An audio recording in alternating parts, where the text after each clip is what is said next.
Easy Estate Planning video series, where you are going to receive information and take some steps to move you closer to completing your estate plan and checking it off your to-do list. In the last video, you learned the basics about estate planning. In this video, you are going to learn to be able to identify the right path for your situation to take in order to complete your estate plan.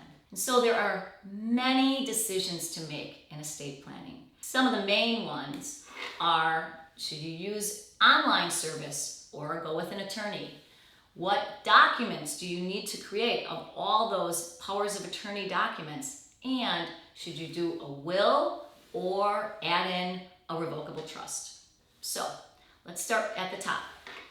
Online versus an attorney. I do not handle probate cases where your estate gets settled in court, but attorneys I know that do tell me that they get a lot of business and make a lot of money off mistakes people make in their online estate planning.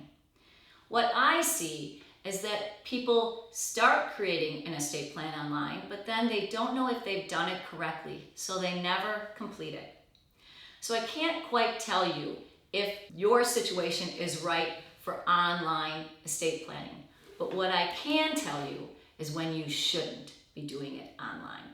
And those scenarios for avoiding doing online estate planning are if you own any real estate, you have young beneficiaries, you own a business, you have feuding family members, or if you are high net worth. Because all of these scenarios create complication for an estate plan, and they might land you in court and have you unend the very thing that you're trying to do. As far as real estate, you may not have your real estate settled in a timely manner, and that gets costly. For young beneficiaries, the very thing you're trying to avoid is beneficiaries to inherit at 18, and here, if you make mistakes online, that very well may happen. A business might not run smoothly or might not get liquidated or sold correctly with a botched estate plan done online. And feuding family members, need I say any more, if mistakes are made. Finally, a high net worth person has a complicated estate, and online can really make those complications even more complicated. So the best way to do things, if you're in those scenarios, is to use an attorney. The next question is, do you need all of those powers of attorney documents? Well, the short answer is yes, you do. Because each of those documents, the power of attorney property, power of attorney healthcare, living will, and HIPAA waiver contact list, they have their own role to play in your estate plan.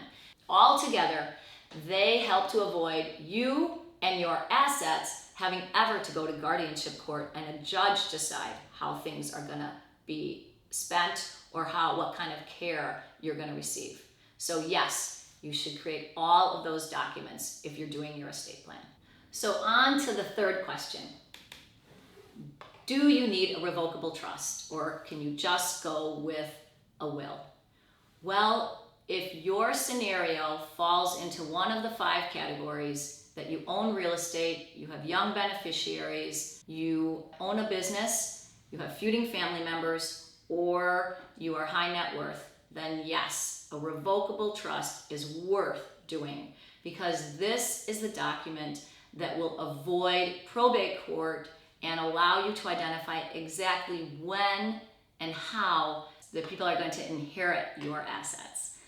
And without the trust, you may very well not be accomplishing your estate planning goals. With the trust, your property stays out of probate court, you're going to delay distribution to young beneficiaries, you're going to be able to sell, liquidate, or continue running the business in a smooth way. You're going to avoid family members feuding because everything is handled outside of a courtroom. And if you're high net worth, you're going to avoid complicated, costly mistakes or problems that court sometimes creates in that situation.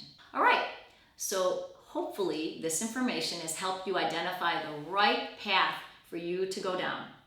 And in the next video, you are going to receive and be able to take 3 simple steps that'll bring you closer to completing your estate plan and checking it off your to-do list.